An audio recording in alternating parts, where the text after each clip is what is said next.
আজকের ক্লাসে আমরা দেখব কিভাবে আমরা টি-শার্ট ডিজাইনের জন্য গ্রাঞ্জ ইফেক্ট কালেক্ট করব এবং সেই ইফেক্টটি ডিজাইনে অ্যাপ্লাই করব।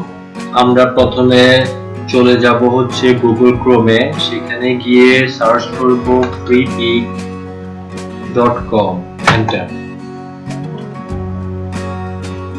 এখন আমরা সার্চ বারে লিখব GRUNVE গ্রাঞ্জ ইফেক্ট, EFFECT। তারপরে আমরা এন্টার প্রেস করব। এখানে আপনারা সব ধরনের গ্রাঞ্জ ইফেক্ট পেয়ে যাবেন, ঠিক আছে। আমরা যদি এখন এটা ডাউনলোড করতে চাই, জাস্ট এটার মধ্যে ক্লিক করব।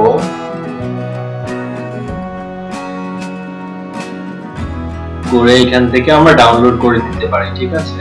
এভাবে আমরা যে কোনো মাইক্রোস্টক সাইট থেকে গ্রাঞ্জ ইফেক্ট ডাউনলোড করে নিতে পারি, ঠিক আছে। এর মধ্যে রয়েছে ভ্যাকটিজি, shutterstock.com, adobestock.com, vectorstock.com ইত্যাদি, ঠিক আছে। এই ধরনের অনেক মাইক্রোস্টক সাইট রয়েছে যেগুলো থেকে আমরা গ্রাঞ্জ ইফেক্ট ডাউনলোড করে নিতে পারি, ঠিক আছে।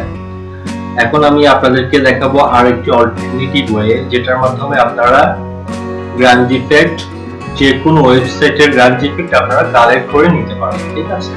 তার জন্য আমরা চলে যাব হচ্ছে একটা নিউ ট্যাব খুলব।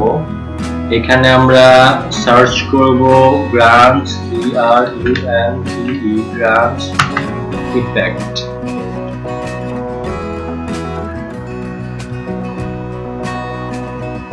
এখান থেকে আমরা ইমেজে ক্লিক করব। এখানে আপনারা সকল ওয়েবসাইটের গ্রাঞ্জ ইফেক্ট গুলো দেখতে পাবেন, ঠিক আছে। আপনারা জাস্ট হচ্ছে গুগলে এসে সার্চ করবেন গ্রাঞ্জ ইফেক্ট, ঠিক আছে। এখান থেকে আমাদের যে গ্রাঞ্জ ইফেক্টটা ভালো লাগে আমরা সেটা এখান থেকে কালেক্ট করে নিব, ঠিক আছে। ওকে, আমরা এখানে এই গ্রাঞ্জ ইফেক্টটা আমরা নিয়ে নিচ্ছি। তার জন্য আমরা গ্রাঞ্জ ইফেক্টটাতে ক্লিক করলাম, করে এটাতে রাইট ক্লিক করলাম, তারপর কপি ইমেজ। এখন আমরা চলে যাব হচ্ছে অ্যাডোবি ফটোশপে। অ্যাডোবি ফটোশপে গিয়ে ফাইলে চলে যাব, ফাইল থেকে নিউতে ক্লিক করব। এখান থেকে ক্রিয়েটে ক্লিক করব। এখন হচ্ছে কন্ট্রোল ভি দিয়ে পেস্ট করব এখানে। ওকে, এখন আমরা কন্ট্রোল মাইনাস দিয়ে একটু জুম আউট করে নেব, ঠিক আছে। তারপর ইমেজে চলে যাব, ইমেজ থেকে ইমেজ ফাইল, তারপর এখানে রেজোলিউশন দিব 300। ওকে,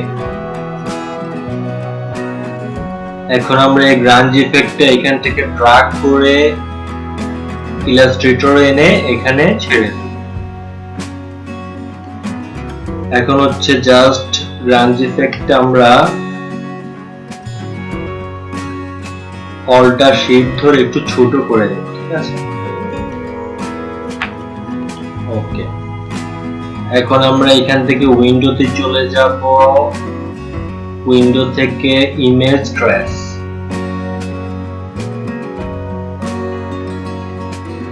ইমেজ ট্রেস থেকে এখানে আমরা অ্যাডভান্সে ক্লিক করব। অ্যাডভান্সে ক্লিক করার পরে এখান থেকে ইগনোর হোয়াইটে চেক মার্ক দিয়ে দিব, ঠিক আছে। তারপরে প্রিভিউতে ক্লিক করব।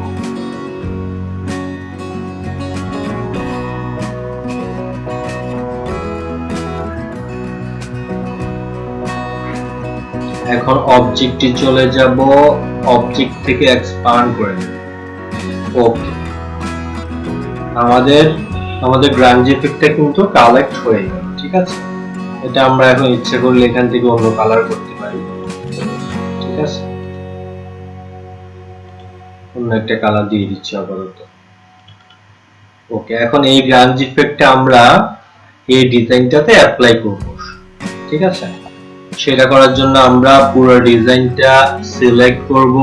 সিলেক্ট করে এখান থেকে পার্ট ফাইন্ডার থেকে আমরা প্রথমে এটা ইউনিট করে নেব, ঠিক আছে। তারপর কন্ট্রোল জি, কন্ট্রোল 8 দিয়ে কম্পাউন্ড কাট করে নেব পুরো ডিজাইনটা। তারপর আমরা গ্রাঞ্জ ইফেক্টটা এখান থেকে এদিকে নিয়ে আসবো, নিয়ে এসে এটা একটু বড় করে দিব। ওকে, এখন আমরা পুরোটা সিলেক্ট করব, পুরো এখান থেকে পাথফাইন্ডার থেকে মাইনাস করব।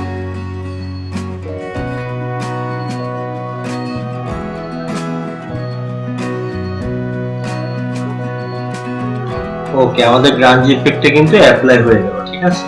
এখন আমরা এখান থেকে কালারটা চেঞ্জ করি, ঠিক আছে। আমরা প্রথমে এটা সিলেক্ট করব, তারপরে রাইট বাটনে ক্লিক করে আনগ্রুপ করে প্রথমে এটা সিলেক্ট করলাম, করে প্রপার্টিজ থেকে ফিলে চলে গেলাম, ফিল থেকে এই কালারটা দিয়ে দিলাম। তারপরে এই লেখাগুলো সিলেক্ট করলাম, করে হাইড্রোপার টুল নিয়ে আবার এই কালারটা দিয়ে দিলাম। তারপর নিচের এই শেপটা সিলেক্ট করলাম, করে হাইড্রোপার টুল নিয়ে এই কালারটা দিয়ে দিলাম। তারপর এই শেপটা সিলেক্ট করলাম, করে এই কালারটা দিয়ে দিলাম। ওকে, এখন আপনারা আমার এই ডিজাইনটা দেখতে পাচ্ছেন, এটা হচ্ছে গ্রাঞ্জ ইফেক্ট সহ, ঠিক আছে। আর একই ডিজাইন এটা হচ্ছে গ্রাঞ্জ ইফেক্ট ছাড়া। বন্ধুরা, এইভাবে আমরা টি-শার্ট ডিজাইনের জন্য গ্রাঞ্জ ইফেক্ট কালেক্ট করতে পারি এবং যে কোনো ডিজাইনে তা অ্যাপ্লাই করতে পারি। আমার ভিডিওটি যদি আপনাদের ভালো লেগে থাকে তাহলে আমার চ্যানেলটি সাবস্ক্রাইব করে আমার পাশে থাকার অনুরোধ রইল। ধন্যবাদ।